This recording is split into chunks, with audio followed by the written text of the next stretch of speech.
미치광이. 제 기억과 형한테 들은 썰, 그리고 어머니 친구분께 들은 정보를 바탕으로 짜맞춘 이야기라 완전한 실화라 할 수는 없을지도 모르지만 꽤 무섭다고 생각한 이야기여서 여기 써보겠습니다. 사건의 발단은 제가 초등학교 저학년 시절까지 거슬러 올라갑니다. 저희 가족은 당시 고베시 다루미구에 있었던, 지금도 있는지는 모르겠네요, 공무원 숙소에 살고 있었습니다. 숙소 외관은 올드한 아파트 단지 같은 느낌으로 총 10동쯤 됐던 것 같습니다. 한 동은 라인이 3개 있는 5층 건물이었습니다. 저희 집은 5호동 가운데 계단을 쓰는 5층이었고요.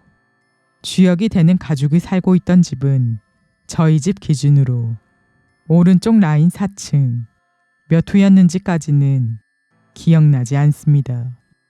부모와 외동아들로 이루어진 3인 가족이었습니다. 남편은 공무원이고 부인은 가정주부, 장남은 재수생.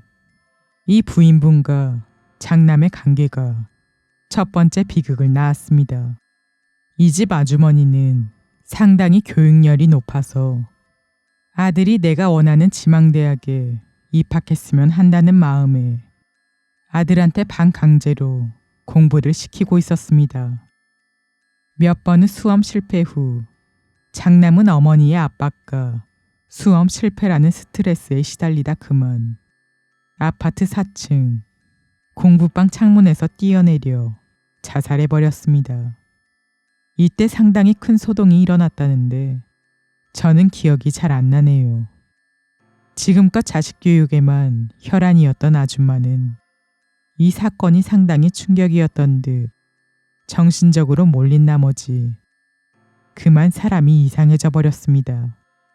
새벽에 갑자기 산책을 나가거나 밖에서 만난 사람한테 당신 뒤에 날개 달린 사람이 보여 라는 말을 하면서 단지 주민들한테 상당한 공포감을 끼치기 시작했던 겁니다. 실제로 제 형은 그 교육바보 아주머니, 아니 이제는 미치광이 아줌마한테 도저히 뭔 소린지 못 알아듣겠는 말을 들은 적이 있었다고 합니다. 그 밖에도 들은 이야기에 따르면 죽은 아들 방 창문을 사시사철 열어두고는 닫으면 아들이 못 돌아오게 돼 라고 했다고 하기도 하고요. 그러다 점점 증상이 심해지더니 이번에는 방 안에 어디선가 가져온 부적을 마구 붙이고선 저놈들이 우리 아들을 못 돌아오게 막고 있잖아 하고 밤중에 마구 고함을 지르기도 하고 잠옷바람으로 밖에 나가기도 하고 변함없이 당신 뒤에 날개 달린 사람이 보여 라고 단지 사람들한테 말하고 다니는 등 꽤 위험한 상태까지 갔습니다. 이 무렵일은 저도 당시 아파트 단지에서 화재가 됐던 게 기억이 나네요. 그래서 그 집 아저씨께서 난감해하며 여러 사람들한테 상담사부터 종교인, 심령 쪽 인사들까지 상담해봤지만 썩 좋은 결과는 못 얻었다고 하더군요. 헌데 공교롭게도 그 가족이 사는 집 맞은편에는 모 종교단체에 소속된 가족이 살고 있었습니다. 한 번은 그 집 아저씨가 상담을 받고 미치광이 아줌마네 집을 방문해서 아줌마 앞에서 기도를 올린 적이 있는데 갑자기 아줌마 목소리가 싹 변하더니 그 아저씨를 마구 욕하면서 손을 못 댈 정도로 난폭해지는 엑소시스트에나 나올 법한 그런 일이 일어났다. 단지에 이런 소문이 퍼진 적도 있었습니다. 저희 가족이 가정사정으로 이사를 가버려서 이 건은 그 후 어떻게 됐는지 볼 기회가 없이 잠시 기억 저편으로 사라지게 됩니다. 저희 가족은 그렇게 몇 번 이사를 반복하다 2년 후 다시 고베에 돌아오게 되었습니다. 하지만 이번에 이사 온 집은 전에 살았던 그 공무원 숙소가 아니라 거기서 좀 멀고 학군도 다른 곳이었습니다. 또 저희는 그쯤엔 그때 그 가족 일은 완전히 잊고 있었고요. 그런데 고베에 돌아오고 나서 4, 5년쯤 지난 후 제가 고등학교 막 들어갈 무렵에 어머니 친구분이 집에 찾아오셨습니다. 이분은 저희가 공무원 숙소 살 때부터 어머니랑 친하셨던 분으로 고베에 돌아오고 난 후부터는 때때로 어머니를 만나러 오곤 하셨습니다. 그렇게 그날도 한가하게 잡담 중이었는데 제가 인사를 드리러 나왔더니 그러고 보니 그거 기억나? 하고 그 가족 이야기를 시작하셨습니다.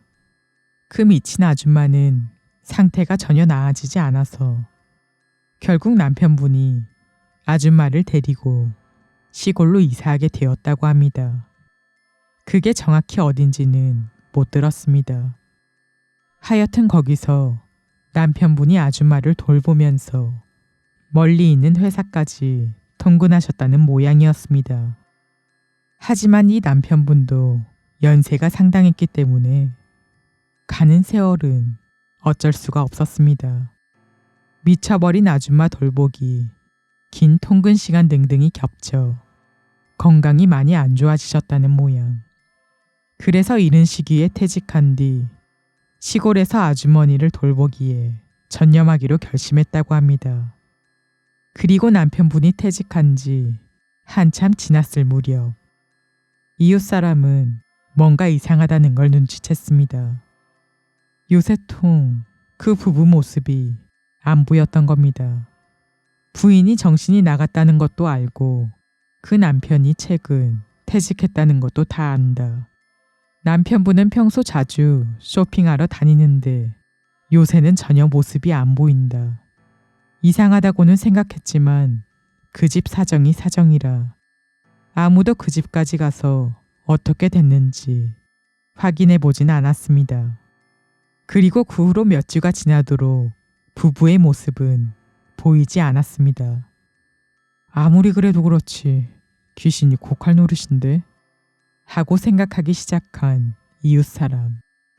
이웃이라고는 하지만 시골에서는 집과 집 사이가 꽤 떨어져 있습니다.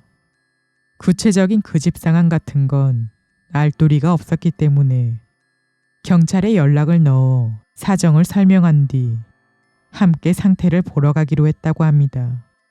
현관은 잠겨 있지 않았는데 문을 연 그 순간부터 이상한 냄새가 풍겨왔습니다. 명백히 무언가가 썩은 냄새였습니다. 경찰관과 이웃 사람이 안쪽으로 들어가자 침실로 보이는 방에 누가 앉아 있는 게 보였습니다.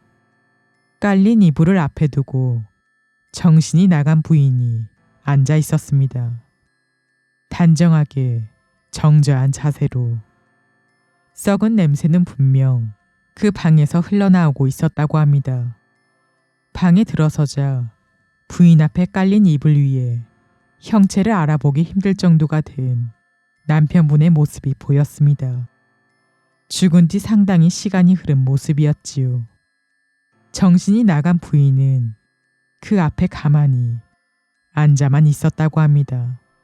나중에 들은 얘기에 따르면 남편분은 타살이 아니라 몸이 안 좋아져서 그대로 병사했다는 모양입니다. 그런데 딱 하나 신경이 쓰이는 건 집안에는 식료품이라고 할 수 있을 만한 게 모조리 없어져 있었고 근처 사람들도 누구 하나 그 미치광이 부인이 쇼핑하러 가는 걸 본 적이 없다는 점이었습니다.